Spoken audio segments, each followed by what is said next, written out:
more than 12,300 sites struck, and more than 13,000 combat flights. A campaign this big is supposed to leave behind silence. So if Iran is still firing after numbers like that, then the story is no longer how hard it was hit. The story is what survived hard enough to keep the war alive. And here's the number that blows the official victory mood apart. U.S. intelligence could confirm with certainty only about 1/3 of Iran's vast missile arsenal destroyed. That is the answer hidden inside the title.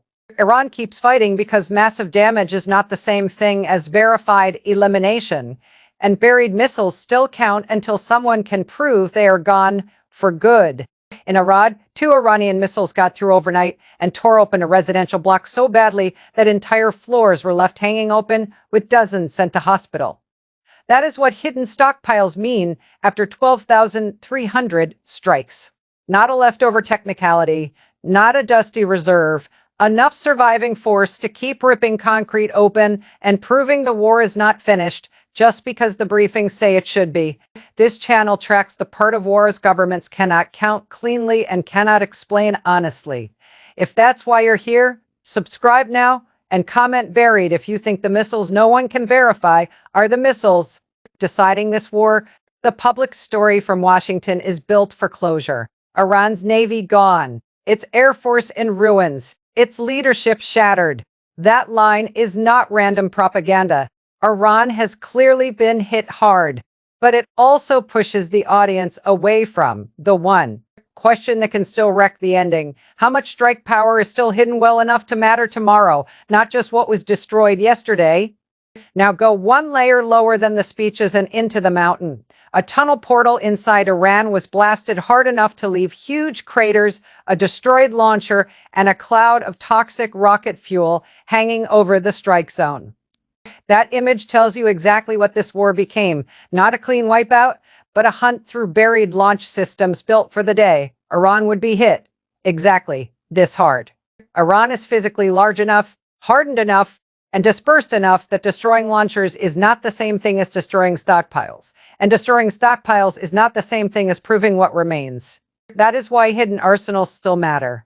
Air supremacy gives access. It does not automatically give certainty. So the mechanism in the title is actually simple once you strip the noise out of it. Iran keeps fighting because part of the missile force was destroyed, part of it was disrupted, and part of it may still be buried, mobile, recoverable, or deliberately conserved. That is not a mystery. That is how underground war is designed to work. And once you see that, the whole headline count starts behaving differently. The 12,300 figure stops sounding like an ending and starts sounding like pressure without full closure. The strikes can be real, enormous, and militarily impressive, and still fail to produce the one thing everyone really wants, which is confidence that the buried part of the threat is finished. That is why this title is not about whether Iran is strong. Iran does not need to look strong to make this dangerous. It only needs to keep enough force alive underground that every enemy planner, every family under sirens, and every Gulf government still has to wake up assuming the next launch is possible. And that is a completely different standard from the one official statements are selling. Official statements ask whether Iran has been badly hurt. Of course it has. The real battlefield question is whether it has been disarmed enough to stop shaping behavior. And on that question, the answer is much uglier. In the opening phase, Iran came out swinging with scale. By day 4, broader reporting pointed to more than 2,000 drones and 500 ballistic missiles, while one tracked dataset captured 930 drones and 269 missiles inside that surge alone. That matters, because it shows Iran started this war by front-loading shock, forcing defenses to react to volume before anyone could figure out how much of that volume could actually be sustained. But front-loading shock and sustaining war are two different things. A regime under heavy air attack can open loud and survive quiet. In fact, once the skies are against you, conserving what remains can be smarter than proving you still have a lot to leave. Fire survival turns every surviving missile into a more valuable political asset than it was on day 1. This is where lazy war coverage starts lying without technically lying. It tells the audience launches are down, which is true, but it lets the audience assume the danger is down in the same neat proportion, which is not true at all. A reduced missile force can still be a live strategic weapon if it remains survivable, selective, and uncertain. That is why the hidden stockpile is not just about quantity. It is about timing. A missile fired on day 3 announces capacity. A missile fired weeks later, after 12,300 strikes, announces survival. And survival under that kind of pressure carries a different message entirely. The decline is steep. Iranian ballistic missile shots were reported down 86% from the first day, down another 23% in the last 24 hours, while one-way drone shots were down 73% from the opening days. That proves the campaign hurt, but it still does not answer the dangerous part.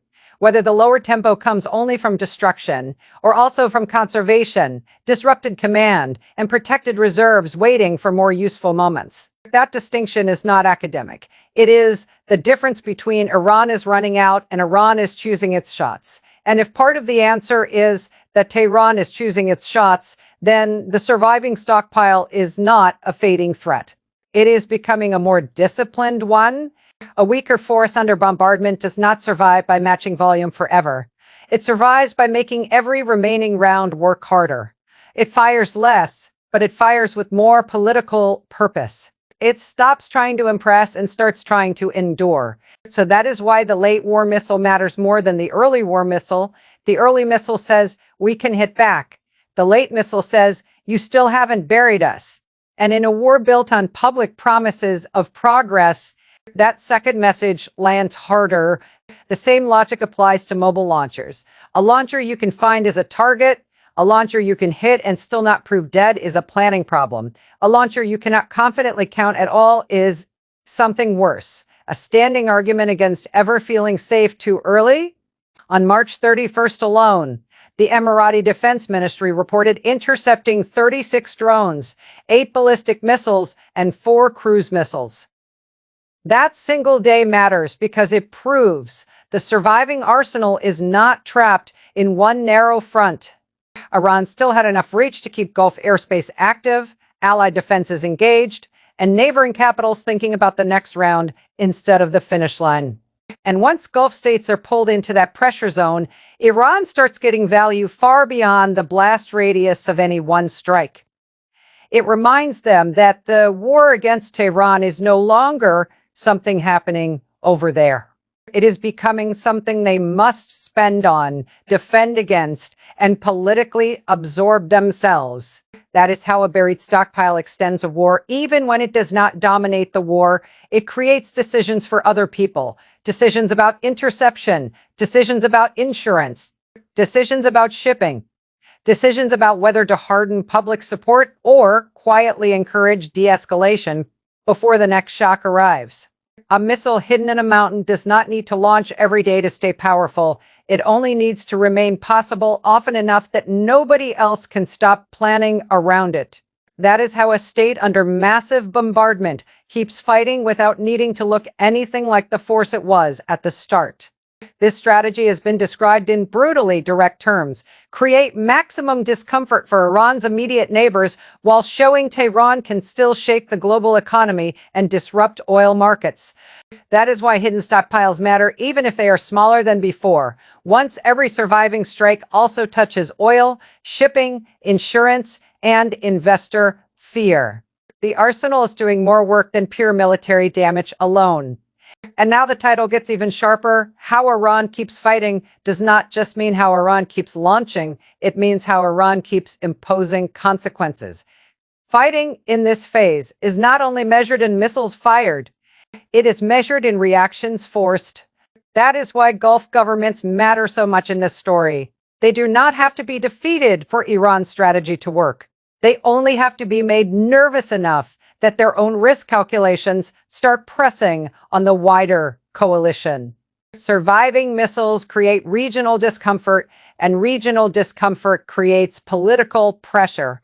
A buried stockpile is therefore not just a military reserve, it is a coercive reserve, it is a bank account of possible future pain. Every missile that may still exist underground keeps earning strategic, interest because everyone else has to behave as if it may still come out. A joint regional statement condemned Iranian missile and drone attacks across sovereign territories throughout the region. That matters because it confirms the battlefield is no longer being contained inside one line of contact. The surviving Iranian arsenal has kept this war multinational in effect. And once that happens, every hidden launcher becomes part of a larger map of pressure rather than a single front threat. Iran says it is striking military and security-linked targets in response to the campaign against it. Its enemies say it is recklessly hitting sovereign states and civilians. That information, war matters, but only up to a point. Beneath both narratives sits one fact neither side can spin away. The remaining arsenal is still producing regional consequences. That is what official language keeps trying to soften. It turns the surviving threat into a remnant, a residue, a leftover. But for anyone living under sirens, betting shipping lanes, or trying to shield infrastructure, the surviving threat does not feel residual at all. It feels active, uncertain, and expensive. And that is before you even get to the silence. Nobody wants to publish the real numbers still underground.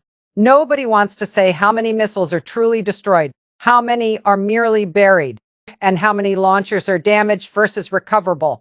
That silence is not a missing footnote.